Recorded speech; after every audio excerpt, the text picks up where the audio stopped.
Cet épisode de Pause Report vous est présenté par Arkea, un nom qui ne vous est sans doute pas étranger si vous suivez la voile de compétition, puisque la filiale du groupe Crédit Mutuel Arkea est copartenaire de Johan Richomme en IMOCA aux côtés du groupe Paprec.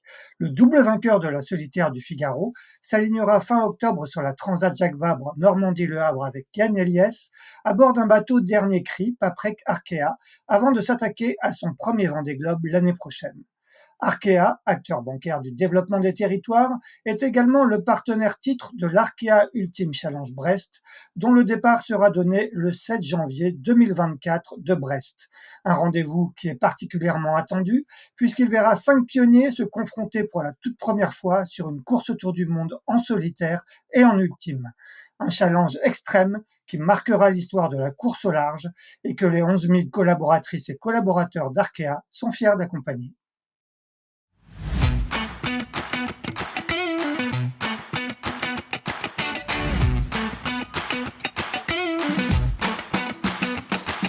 Bonjour, vous écoutez Pause Report, le podcast qui décrypte et analyse chaque semaine l'actualité de la voile de compétition. Pause Report est produit par Tip & Shaft, le média des professionnels et des passionnés de voile de compétition. Tip & Shaft, ce sont 2 newsletters hebdomadaires en français et en anglais, des podcasts, des formations, un studio de production de contenu, une plateforme de vidéos à la demande Sailors, ainsi qu'un festival du film que vous pouvez retrouver sur tipandshaft.com. Je suis Axel Capron et je vous souhaite la bienvenue dans Pause Report.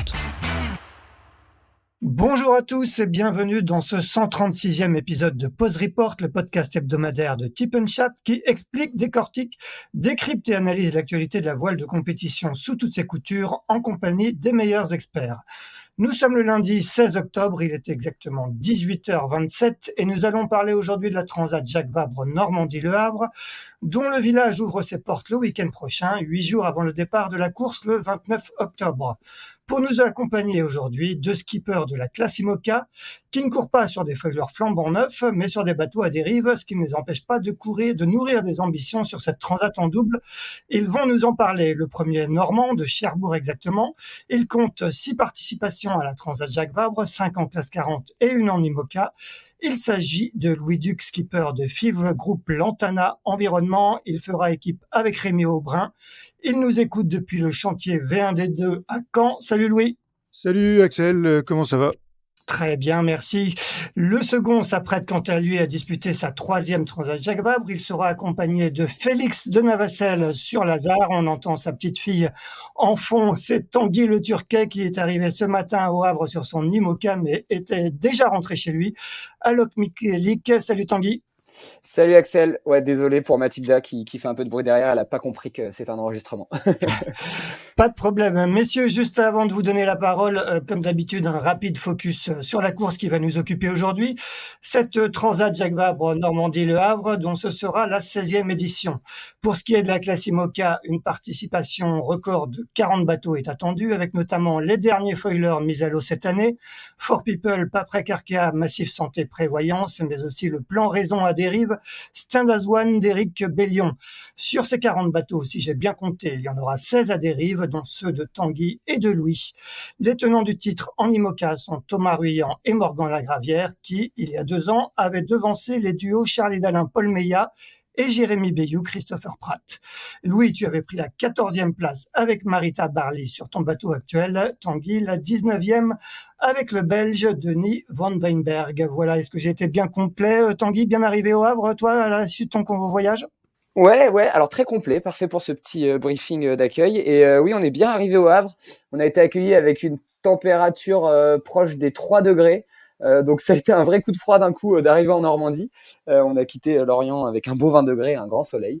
Mais tout s'est très bien passé. On a fait un beau convoyage de 2 jours au pré intégralement. Et on était très heureux d'arriver dans le bassin au Havre avec quelques bateaux qui étaient déjà amarrés. Ce convoyage avant le départ, c'est toujours un moment particulier. Toi, dans ces cas-là, tu emmènes qui à bord? Est-ce que c'est un dernier entraînement avec ton co-skipper ou tu emmènes des gens de ton équipe? Comment tu fais ça? Alors non, on avait décidé que ça serait pas un entraînement avec Félix. Je suis parti avec donc Félix, lui, il est resté à la base pour travailler sur d'autres sujets. Je suis parti avec les trois techniciens du projet. c'était un peu, on l'a utilisé comme une sortie technique. On a vérifié que tout ce qu'on avait fait là depuis le défi Azimut avait bien tenu, que tout était en place. Et voilà, le bateau va pas reprendre la mer avant le départ. Donc c'était juste pour valider tous les systèmes à bord. C'est pour ça que je suis parti avec des techniciens et tout s'est bien passé. Bon, et quand on arrive dans le bassin Paul Vatine, quelque part, c'est le vrai coup d'envoi de cette Transat Jacques Vabre. Ouais, c'est chouette, c'est un bon moment. Moi, j'aime bien. En fait, déjà, c'est très sympa parce qu'on retrouve tous les autres bateaux de la course au large. Moi, je suis basé à Locmiquélic, c'est en face de Lorient. On est un peu tout seul. Et là, on se retrouve avec tout le monde, les multi 50, les classes 40, les IMOCA, les maxi. Donc, c'est vraiment sympa. Maintenant, voilà, il y a pas, le village n'est pas encore ouvert. Donc, la Transat Jacques Vabre n'est pas vraiment lancée encore. Ça sera jeudi. Bon, et de ton côté, Louis, toi, tu es un des régionaux de l'étape et pourtant, t'es pas encore sur place. Exactement. Alors d'abord, je voulais préciser à Tanguy, moi, que au moment où il est parti de Lorient, il faisait aussi 20 degrés en Normandie et qu'après, il faisait froid. Oui, ok, tu fais bien de préciser, Louis, effectivement. Non, mais c'était juste un petit rappel, voilà. Et donc, nous, on est toujours dans le bassin à Caen. En fait, on est tellement proche du Havre que finalement, on va venir au dernier moment. Et il y a un petit coup de vent qui passe là aujourd'hui, demain. Et donc, je pense qu'on va convoyer jeudi après-midi pour arriver au tout dernier moment, parce que l'heure officielle pour arriver au plus tard, c'est jeudi 16h. Donc, je pense qu'on sera à 15h55 dans le bassin. Bon, 15h55, quasiment 10 jours avant le coup d'envoi de cette, même 10 jours pile avant le coup d'envoi de cette 16e édition. Louis, quel va être pour toi justement le programme jusqu'au départ le 29 octobre? Et est-ce que tu aimes un peu ces semaines de pré-départ? Alors ces journées de pré-départ, ça me met toujours un peu dans le stress. Moi, c'est le moment où commence à venir pas mal de monde nous voir au départ des courses. C'est à la fois sympa, et puis plus ça avance dans la semaine, plus le stress monte, on a envie de partir. Et puis, j'aimerais bien arriver à me reposer un petit peu début de semaine prochaine quand on sera basé au Havre. J'espère que ce sera possible pour pouvoir partir dans de bonnes conditions au moment pour aller vers la Martinique. C'est vrai que les semaines ont été assez actives là récemment, puisqu'on a fait le défi Azimut, on est revenu à Cherbourg, on a refait des sorties partenaires, un peu de technique, et nous voilà encore sur le chemin du départ. Donc voilà, la période est bien active. On attaque pour 2 transatlantiques, puisque on a la Transat Jacques Vabre, et puis dans la foulée, on repart quasiment 10 jours après, voire une semaine après, en solitaire pour rentrer vers l'Orient. Effectivement, retour à la base, départ le 26 novembre. On en parlera en fin d'épisode. Tanguy, toi, est-ce que tu apprécies ces jours d'avant-départ? Est-ce que tu as un programme chargé sur place déjà prévu au Havre? Ouais, moi, c'est des moments que j'apprécie particulièrement, que j'essaye de savourer au maximum. Alors, j'ai la chance de pas avoir trop de stress qui monte. Je me dis que voilà, on a bien travaillé toute cette année pour arriver sur la Jacques Vabre, pas détendu évidemment, on est concentré, mais c'est des moments que je savoure parce que c'est les moments où toutes les personnes qui suivent le projet, souvent virtuellement derrière leurs écrans, viennent à notre rencontre.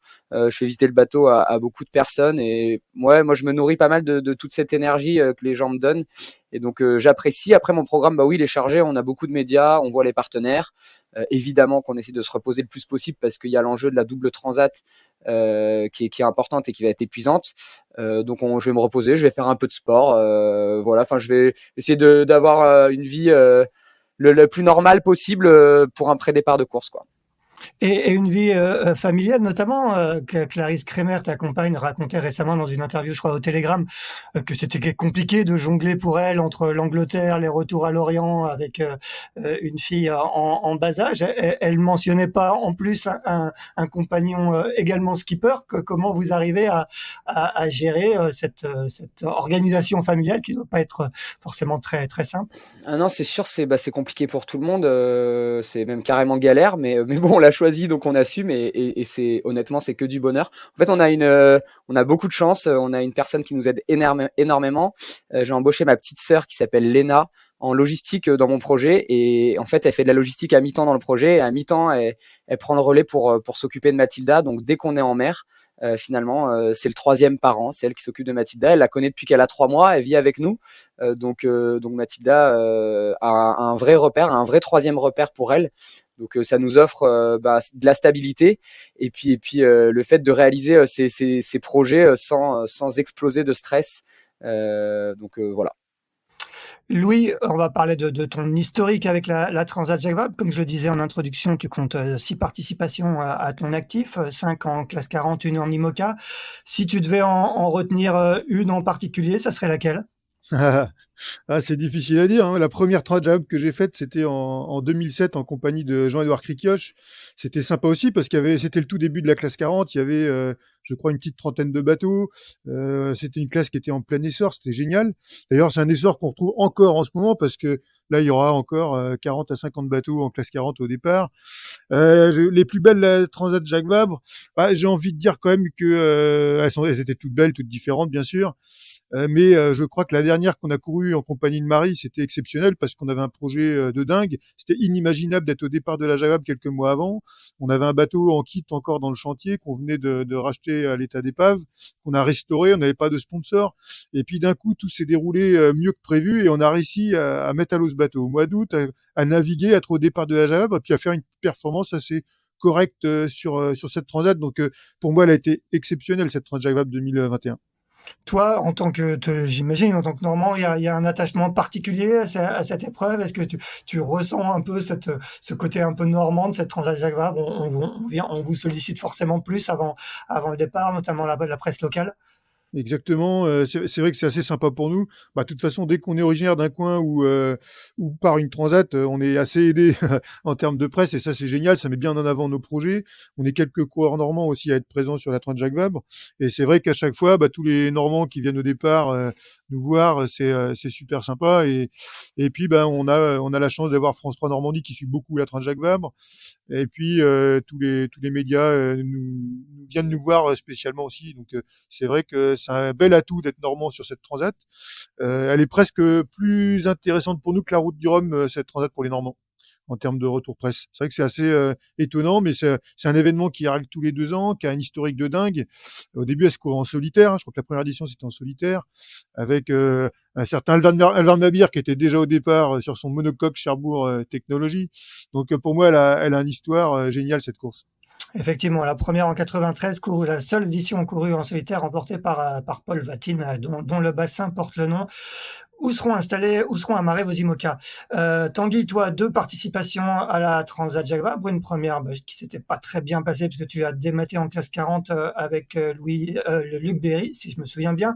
La seconde, comme je le disais en introduction, avec le Belge Denis van Weinberg, qui sera un de vos rivaux sur cette édition. Qu'est-ce que tu en gardes, toi, de ces 2 Transats Jacques Vabre? Et ben alors moi, les 2 Transat Jacques Vabre auxquels j'ai participé, c'était à chaque fois j'étais équipier, c'était pas mes projets, j'étais pas porteur du projet. Donc en 2019 avec Luc, un copain que je m'étais fait sur la Mini Transat 2015, qui avait monté une marche et qui était passé en classe 40, m'avait embarqué et malheureusement après un très bon départ, on démate la première nuit, donc on perd notre mât et on finit la Transat à Roscoff. Donc assez frustrant. Et puis il y a 2 ans, 2021, Denis Van Weinberg qui préparait un projet Vendée Globe, qui prépare toujours d'ailleurs, cherchait un équipier. Moi, j'ai cherché à faire la Transat Jacques Vabre, 1 pour avoir de l'expérience en IMOCA et 2 pour commencer à accumuler des milles en vue d'un projet Vendée Globe naissant, mais qui n'existait pas encore, mais en tout cas, il y avait un embryon de projet. Du coup, je me suis un peu embarqué sur cette Transat au dernier moment. C'était pas un objectif de la saison. J'avais une grosse saison de Figaro avant avec la solitaire et la Transat Paprec. Et voilà, et j'ai vécu un super moment. L'arrivée en Martinique, le départ du Havre. Enfin, j'ai adoré. J'adore. Je suis pas normand, hein. Je suis pas attaché particulièrement à la Normandie comme Louis, mais j'ai beaucoup navigué au Havre grâce au Figaro. Et c'est vraiment une ville que j'affectionne particulièrement. Et j'adore prendre des départs dans la grosse houle. Devant les falaises, j'adore vraiment ce moment-là. Donc je suis très très très heureux d'y retourner. C'était pour toi la découverte de l'IMOCA, hein, cette Transat Jacques Vabre. Ouais, complètement. C'était la première fois que je faisais de l'IMOCA. C'est la première fois que je posais un pied sur un IMOCA quasiment au départ de la Transat Jacques Vabre. Et c'était chouette. J'ai appris beaucoup de choses. J'ai compris comment il fallait naviguer sur ces bateaux à ce moment-là un petit peu. J'ai eu presque 18 jours pour comprendre comment ça fonctionnait. Et ça m'a beaucoup servi pour mon projet aujourd'hui, ouais.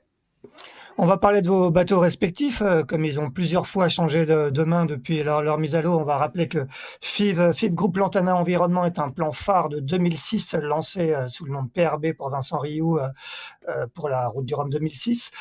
Lazare, un plan Fino-Conque de 2007 lancé sous le nom de DCNS, et c'était l'ex-groupe Apicil avec lequel Damien Seguin a couru son dernier Vendée Globe.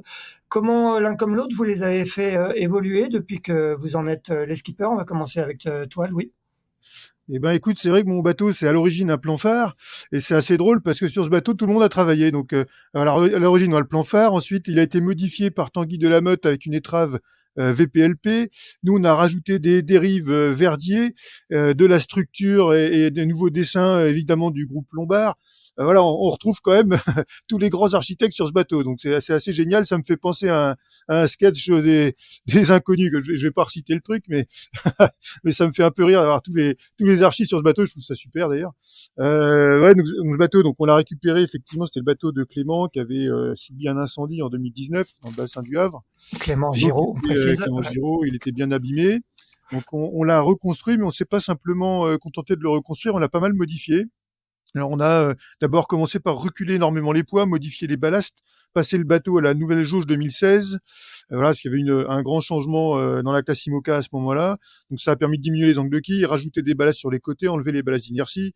On a remodifié de la quête récemment, avancé les amures de voile d'avant. Voilà, on a quand même enlevé du poids dans le but, bien sûr. On a enlevé pas loin de 500 kilos dans tout le bateau.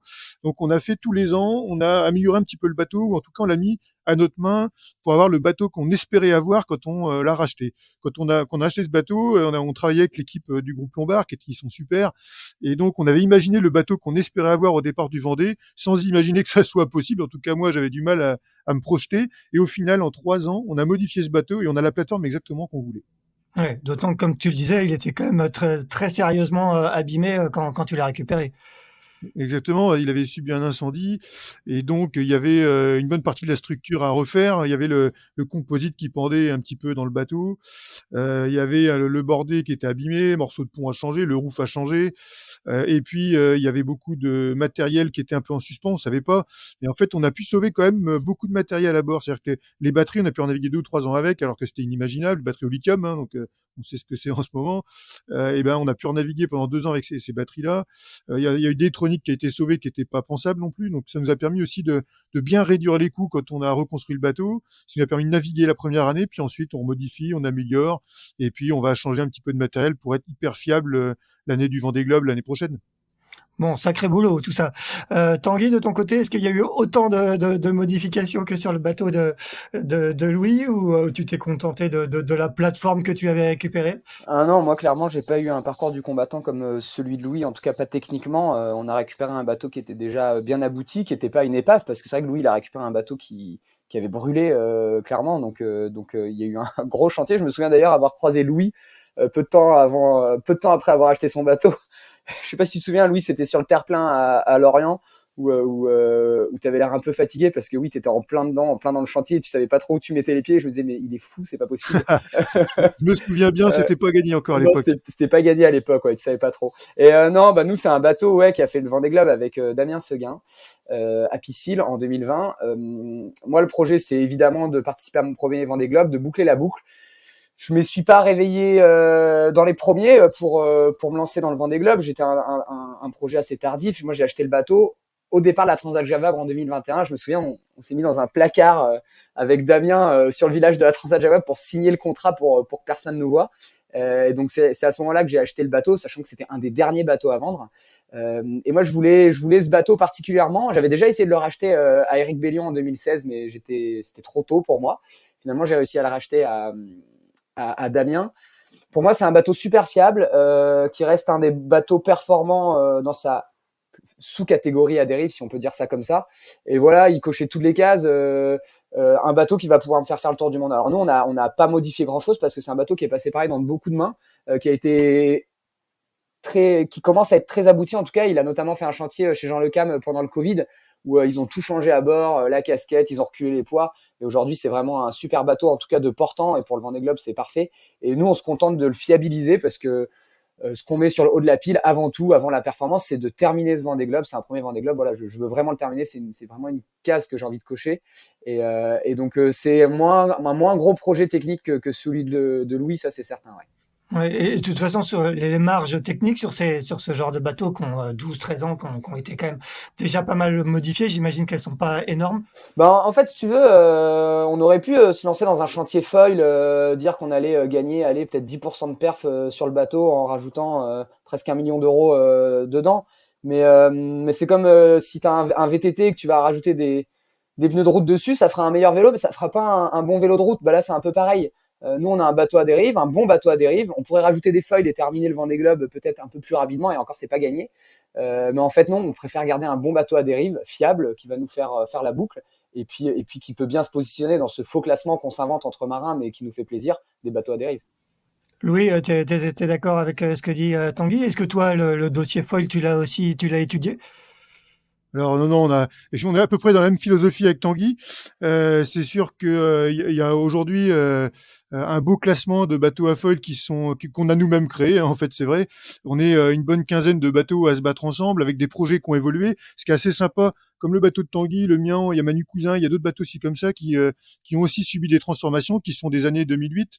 Et donc, on est des projets assez raisonnables financièrement, mais quand même avec pas mal de coureurs qui sont aussi des compétiteurs. Je pense aussi à Sam Marseille dans l'histoire.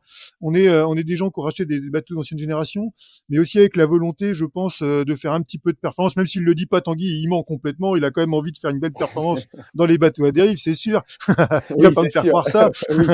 Et après, de base, on est tous des compétiteurs. On a envie de se battre ensemble. Mais je crois qu'on est aussi tous dans nos premiers Vendée Globe. On a envie que ça fonctionne, de finir notre boucle, parce que je crois que chaque marin qui finit un Vendée Globe, il a déjà gagné.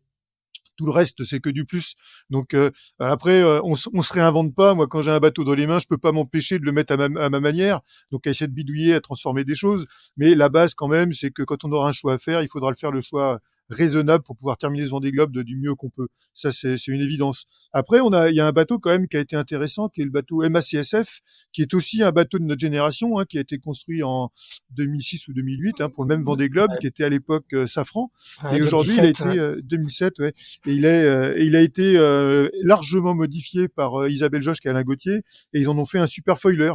Alors on aurait pu se poser cette question-là aussi à un moment, mais moi aujourd'hui, ce que je me dis, c'est que soit on fait un bateau foiler et on va être plutôt dans les bateaux foilers pas très bons. Je préfère qu'on travaille ensemble sur des très beaux bateaux à dérive, et au final, il y aura probablement quelques bateaux foilers derrière nous. Vaut mieux être dans les premiers bateaux à dérive que dans les derniers bateaux foilers. Et quelquefois, avec des bateaux à Ouais, c'est dérive, vrai, c'est bien dit. Ouais. finalement, on arrive à en mettre quelques-uns derrière nous, donc c'est pas si mal. Vaut mieux être là dans notre position que quelqu'un sur un foiler qui sera derrière nous. Ouais, ouais. Vous êtes déjà bien bagarré sur le défi Azimut Lorient Agglomération qui a eu lieu fin septembre, hein. Je crois que vous terminez de la course des 24 heures, des 48 heures, pardon, 22e, je crois, Tanguy, 23e, Louis. Quand justement vous regardez aujourd'hui le plateau d'Imoca, c'est un peu dans ces eaux-là que vous vous situez sur cette Jacques Vabre. On va continuer avec toi, Louis. Ouais, bah après il y a eu encore en fait tous les ans là, il y a des bateaux qui arrivent encore en plus dans les bateaux à dérive. On a vu arriver Violette d'Orange et Damien qui ont très très bien navigué sur le défi Azimut. Et c'est encore une fois un bateau, d'ailleurs un bateau qui est de 2008 qui a été extrêmement modifié par Jean Le Cab. Donc ça aussi c'est une bonne base de bateaux à dérive avec des très bons compétiteurs. C'est exactement ces profils-là qui nous intéressent pour se battre ensemble. Donc sur le défi Azimut, c'était assez mis en valeur ce genre de projet. Nous, on était un petit peu en retrait par rapport à Tanguy. Pour l'instant, pour être honnête, Tanguy, il est souvent devant nous là, et ça m'embête un petit peu. Alors, on a beaucoup modifié le bateau. On doit le réapprendre aussi pour renaviguer dessus correctement. Donc moi, je suis dans une phase encore de découverte de mon bateau, et pour l'instant, je grince un petit peu des dents parce que je vois Tanguy souvent un petit peu trop devant moi. Ça va venir, Louis, t'inquiète pas, ça va venir. Je vais pas te laisser passer parce que ça te plairait pas, mais je sais que ça va venir. Non, c'est vrai, c'est bien qu'on se batte. Et ben nous, Axel, pour répondre à cette question, nous non, on s'est un peu troué, franchement, sur l'Azimut, on est un peu déçus. On pense qu'on aurait pu jouer un peu plus avec Violette et Benjamin. On a fait tout le début devant, donc on était un peu déçus, mais c'est pas grave, on a appris de nos erreurs et on ne fera pas les erreurs. Bon, justement, Benjamin, qui n'a pas pu se rendre disponible pour cet épisode, me faisait passer un message à Tanguy en disant, oublie pas de dire à Tanguy que les casquettes jaunes de bateau vont plus vite que les casquettes roses. Donc, je te fais passer le message, Tanguy. ok, je prends note, je vais aller changer de casquette. Bon, est-ce que vous lui avez donné un nom à ce trophée des bateaux à dérive? Moi, j'appelle ça la deuxième division, mais c'est vraiment très personnel et voilà, enfin, Je sais qu'au sein de la classe IMOCA, c'est pas trop une volonté de faire 2 classements et ça se comprend parfaitement. On est une classe prototype, il n'y a pas de raison qu'il y ait 2 classements. On a toutes les armes pour faire évoluer nos bateaux. Donc voilà, je suis pas certain qu'il y aura un jour 2 classements avec les bateaux qui vont vite et les bateaux qui vont pas vite. Mais moi, j'appelle ça la Ligue 2 personnellement, ouais. Louis, est-ce que tu es Ouais, d'accord? Est-ce que ouais, c'est un peu. tu as l'impression de jouer en Ligue 2? Alors, on est obligé d'être d'accord, fatalement, quand on voit que les bateaux foiler dernière génération, ils sont capables d'aller au moins 50% plus vite que nous, voire plus. Donc, il y a un moment donné, quand il y a un bateau à 35 nœuds et l'autre qui est à 18, bon, tu te dis, bon, il y a un moment, ça va être difficile de jouer avec eux. Donc, fatalement, effectivement, on navigue en D2, mais ça nous va très bien parce que c'est pas non plus les mêmes budgets. Et je pense qu'il faut savoir rester à notre place. Et moi, je suis ravi qu'on puisse courir avec tous ces bateaux autour de nous, ces machines de guerre exceptionnelles. Et puis, ça nous donne envie, peut-être un jour, d'arriver sur ces jouets-là aussi, à un moment donné, hein. Ouais, et est-ce qu'il faut ça aussi bien l'expliquer aux partenaires? Parce que si vous avez des partenaires qui arrivent dans cet univers et que vous leur dites je vais jouer la 20e place, il y a tout un travail d'éducation à faire auprès des partenaires.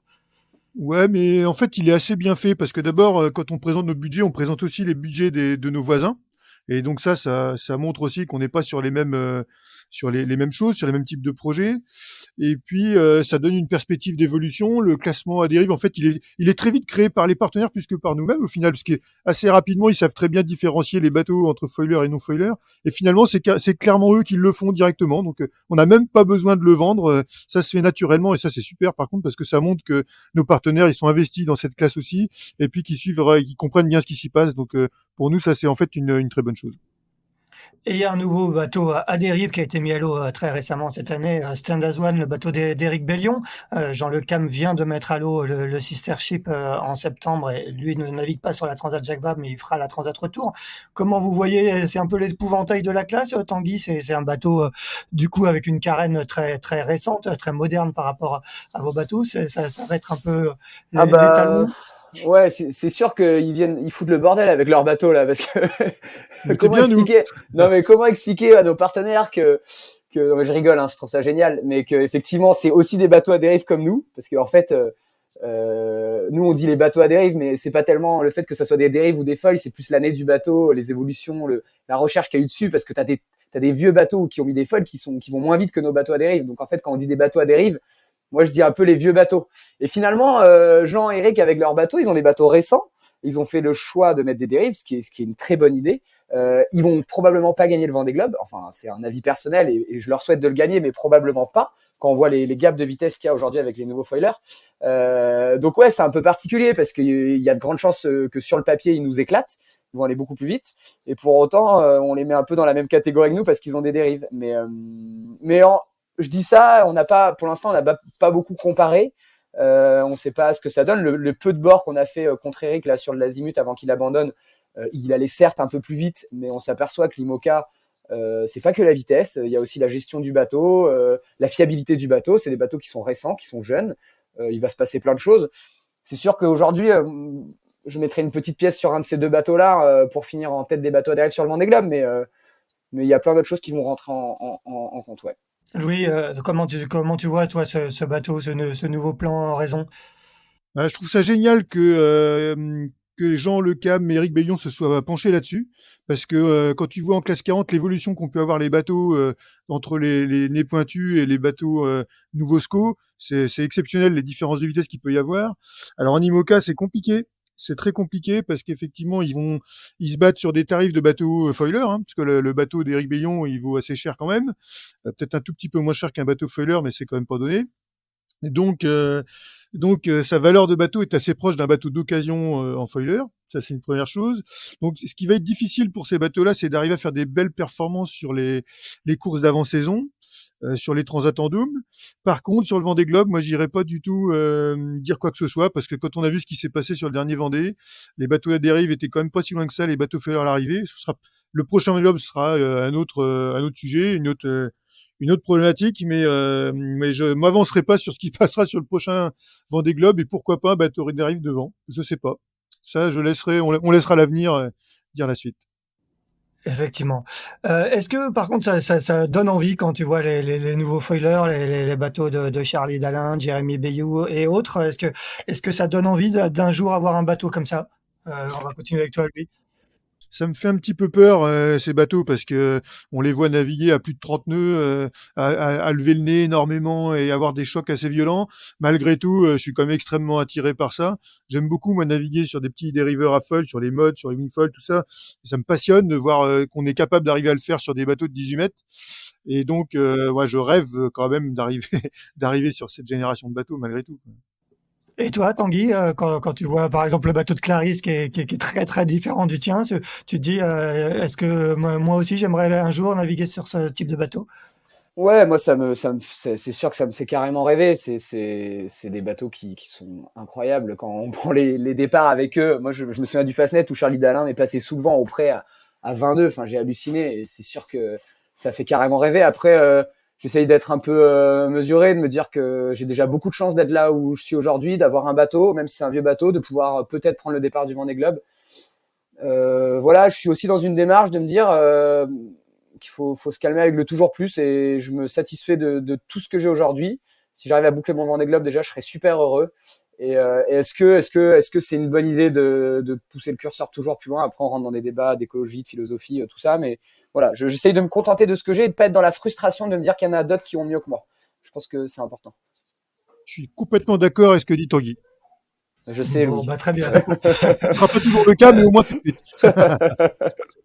Comme vous le disiez tout à l'heure, vous allez enchaîner avec retour à la base, départ le 26 novembre de Fort-de-France à destination de Lorient, transat en solitaire qualificative pour le Vendée Globe. Vous n'avez pas peur que ça soit trop d'enchaîner Jacques Vabre à peine une semaine, à peine 10 jours de repos et déjà une transat en solitaire derrière? Vous n'avez pas peur de le payer, Louis? Bah, c'est vrai que ça va être actif. Hein. On voit à chaque fois quand on arrive d'une transat, on est assez vite cramé. Mais là, l'avantage, c'est quand même, on sait déjà, on se prépare à ça déjà en ce moment. On se dit tiens, on fait pas une transat, mais on va en faire deux, avec en plus un retour en solitaire. Moi, j'espère que le bateau, il sera en suffisamment bon état pour pouvoir être performant sur le retour aussi, parce que le but, c'est que c'est quand même, ça reste une course.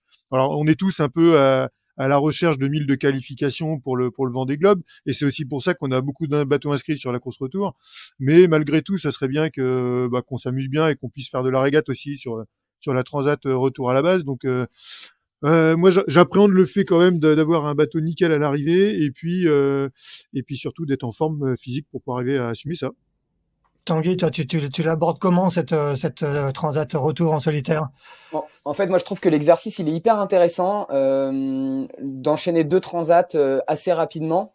On va passer presque 5 semaines en mer au cumul. Je trouve qu'il y a un enjeu très intéressant pour l'équipe technique finalement.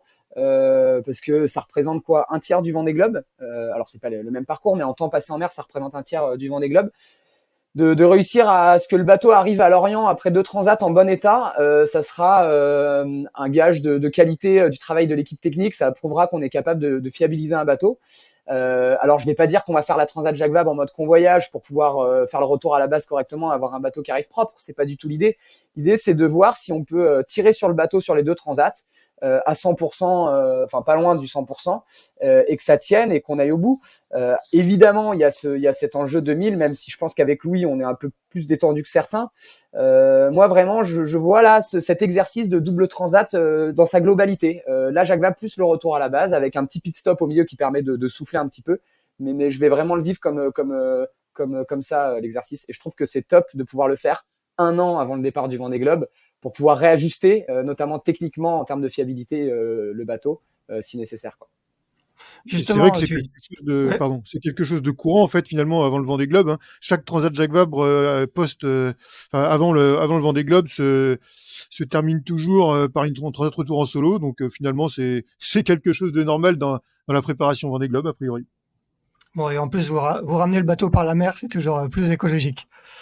Ah oui. Euh, Vous parliez de course au 1000, justement l'organisation du Vendée Globe vient de publier la liste des 44 candidats pour 40 places pour le Vendée Globe de 2024. Il y a aussi un tableau très détaillé des 1000 de chacun que j'ai sous les yeux. Louis, tu es 20e, Tanguy 21e, décidément vous ne vous lâchez pas. Est-ce que vous vous sentez encore très concerné par cette course au 1000? C'est aussi pour ça qu'il faut absolument faire toutes ces courses. Et comment vous voyez ça? Est-ce que c'est quelque chose qui vous stresse? Vous regardez régulièrement le classement, Tanguy? Ah oui, bien sûr que qu'on se sent très concerné. Enfin, en tout cas pour ma part, et je pense que pour lui c'est pareil. Il reste 4 transats, une en double, 3 en solitaire, 3 en Atlantique Nord. Il va se passer plein de choses. On a vu que Quorum, tout a chaviré, tout son projet a basculé sur un dématage, sur un défi azimut. Alors c'était probablement la goutte d'eau qui a fait déborder le vase, mais quand même, il reste 4 transats, faut pas l'oublier. Il va se passer plein de choses. Oui, il faut valider ces 1000 pour être serein l'année prochaine. C'est hyper important. Pour parler de Clarisse, qui est quasiment dans les dernières au classement, finalement, par rapport à moi, elle a que 2 transats de retard. Donc si j'ai un problème sur la Jacques Vabre et que je peux pas faire le retour à la base et que j'ai fait même pas un tiers de la Jacques Vabre, ça veut dire que les derniers du classement me repassent presque devant à la course aux 1000. Donc oui, c'est très très important. Je prends ça pas du tout à la légère. Ouais. Louis, qu'est-ce que tu en penses? Est-ce que justement, comme je disais tout à l'heure sur les résultats, est-ce que c'est quelque chose dont il faut parler régulièrement aux partenaires pour un peu les rassurer? J'imagine que quand des partenaires qui mettent quelques centaines de mille d'euros pour vous soutenir ou des millions pour certains, ils veulent absolument être au départ du Vendée Globe. C'est quelque chose qu'il faut leur rappeler régulièrement. Comment tu vois ça, toi? Exactement. Bah, c'est de toute façon un sujet qui est régulièrement mis sur la table par les journalistes, donc on n'a pas le choix que d'en parler de toute façon. Euh, Et puis c'est vrai il est quand même, il est là. Hein, et on voit qu'il y a quand même 44 projets qui sont prêts à y aller, qui ont investi sur des bateaux, qui ont des partenaires. C'est pas 45 projets de bateaux rêveurs ou 4-5 bateaux. On sait que potentiellement ça n'ira pas. Là, on a vraiment 44 concurrents prêts à y aller. Je pense que c'est peut-être la première édition où c'est comme ça, quoi. Là, les années d'avant, il y avait quelques bateaux. On savait, enfin, on imaginait que les projets avaient des chances de ne pas partir. Là, les 44 bateaux, c'est des projets qui sont fiables et qui peuvent y aller vraiment.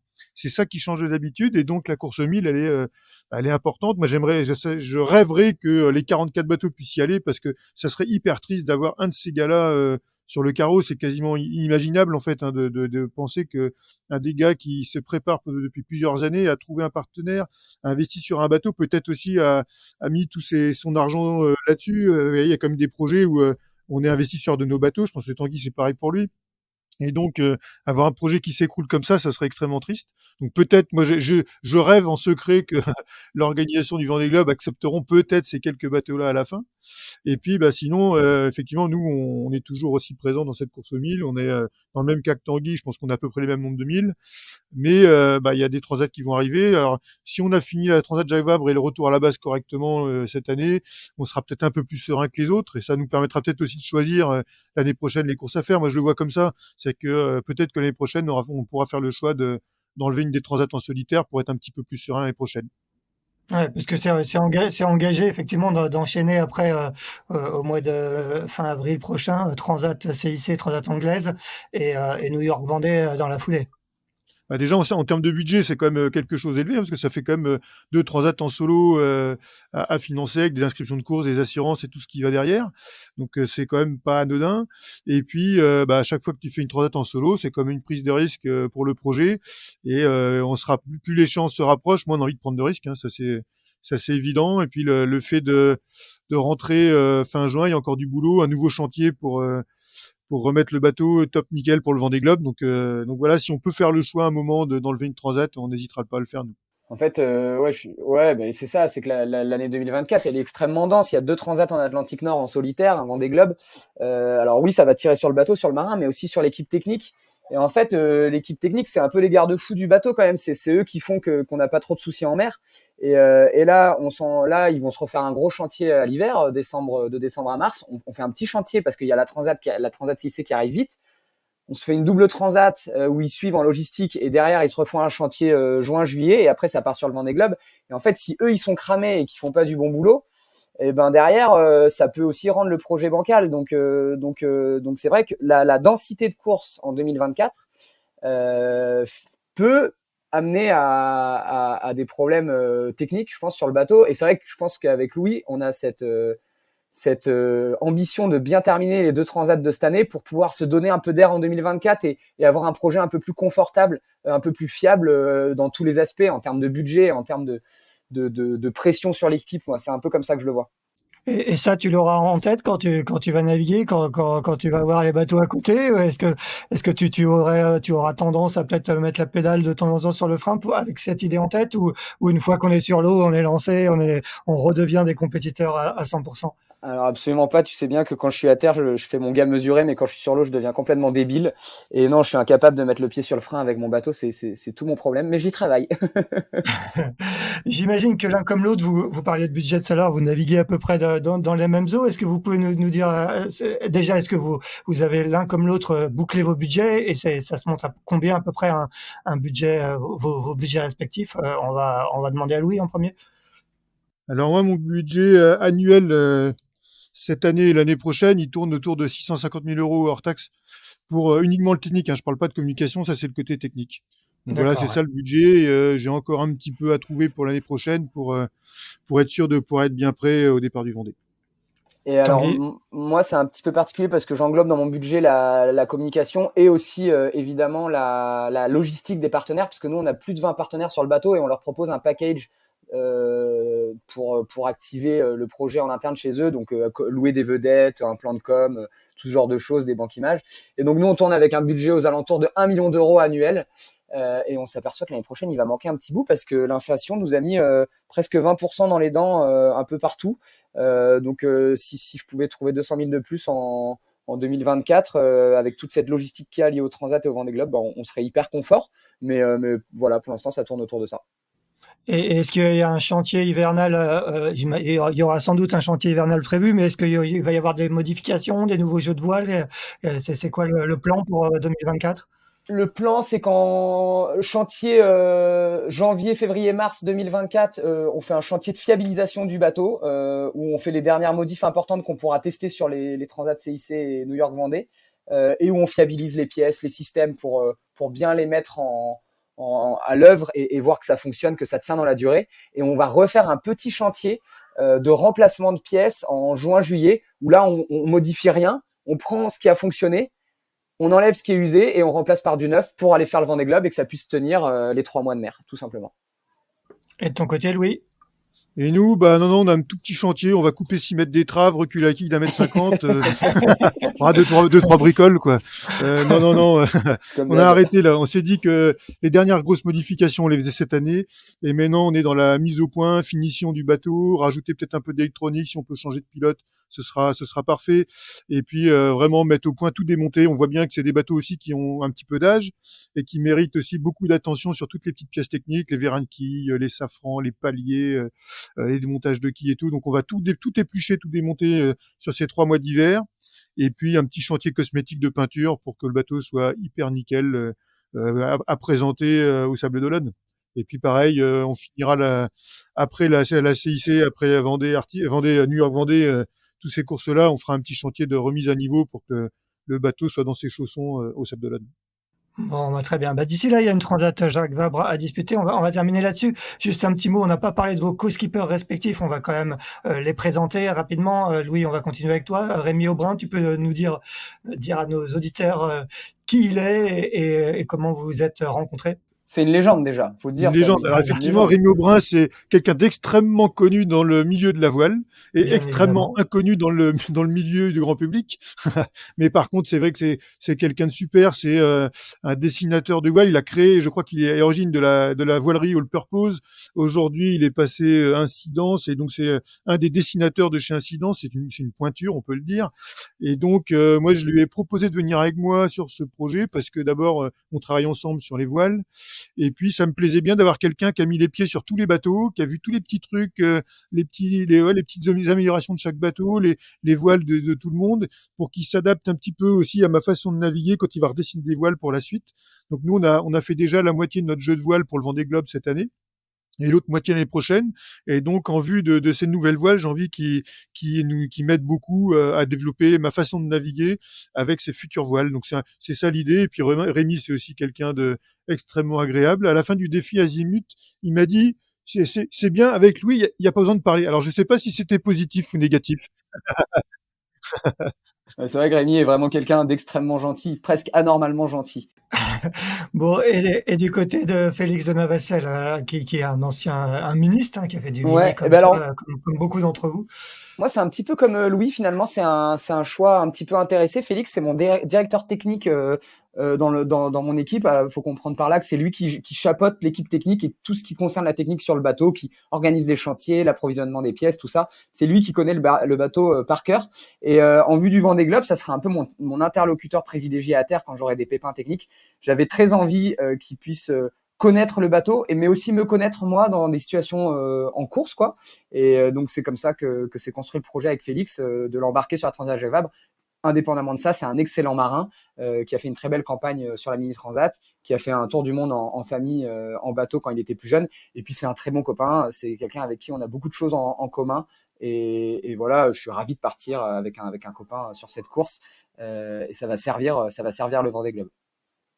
Eh bien, très bien. Eh ben, merci beaucoup à tous les deux pour ce tour complet de votre actualité et de cette Transat Jacques Vabre. On rappelle que le village ouvre ses portes ce week-end. Départ le dimanche 29 octobre du Havre à destination de la Martinique et de Fort-de-France. On vous souhaite à tous les deux des bons derniers 10 jours de préparation pour cette Transat en double. Et quant à nous, on se retrouve la semaine prochaine pour il y a Mathilda qui réclame son père, Ouais. pour un 137e épisode de Pause Report qui sera encore consacré à cette Transat Jacques Vabre. Bonne soirée à tous les deux. Bonne soirée à vous aussi. Merci beaucoup, Louis, Axel, salut.